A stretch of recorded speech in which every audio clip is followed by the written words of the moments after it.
അല്ല, യേശുവിന്റെ പിതാവാണ് യഹോവ എന്ന വിഷയത്തിൽ മാത്രം നിന്ന് വേണം നമുക്ക് ചർച്ച ചെയ്യാം. അതിനിടെ അപ്പൊ ഞാനിപ്പോ യേശു പിന്നെ സർവശക്തനായ ദൈവം എന്ന് പറയുമ്പോൾ അച്ചായൻ അത് അംഗീകരിക്കുമോ? അപ്പൊ അച്ചായൻ അതിൽ തർക്കം വരും.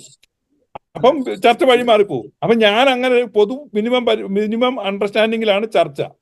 ഇപ്പൊ യേശു ക്രിസ്തു പിന്നെ സർവശക്തനായ ദൈവമാണ് ഞാൻ എന്ന് പറഞ്ഞാൽ അച്ചായൻ അപ്പോൾ ഇടർച്ച ഉണ്ടാകത്തില്ലേ? അപ്പൊ ചർച്ച വഴിമാറി പോകത്തില്ലേ? അപ്പൊ നമ്മൾ അംഗീകരിക്കുന്ന ആദ്യം നമുക്കൊരു കാര്യം ചെയ്യാം. ഈ യഹോവ ആരാണെന്ന കാര്യം ഒരു തീരുമാനമാകാം. അത് കഴിഞ്ഞിട്ടല്ലേ അല്ല, അതെന്തിനാന്ന് ഈ പറഞ്ഞ യഹോവ യേശുവിന്റെ യഹോവ ആരാണ്? അത്യുന്നതൻ തന്നെയാണോ യഹോവ എന്ന് ആദ്യം തീരുമാനമാകാം. കാരണം അത്യുന്നതൻ എന്ന് പറഞ്ഞാലും യഹോവ എന്ന് പറഞ്ഞാലും ഒരാൾ തന്നെയാണ്.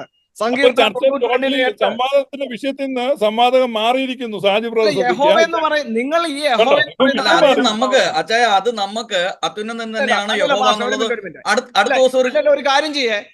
ഏത് യഹോവയെ കുറിച്ച് സംസാരിക്കാനാണ് നമ്മൾ ഇവിടെ ഇരുന്നത്?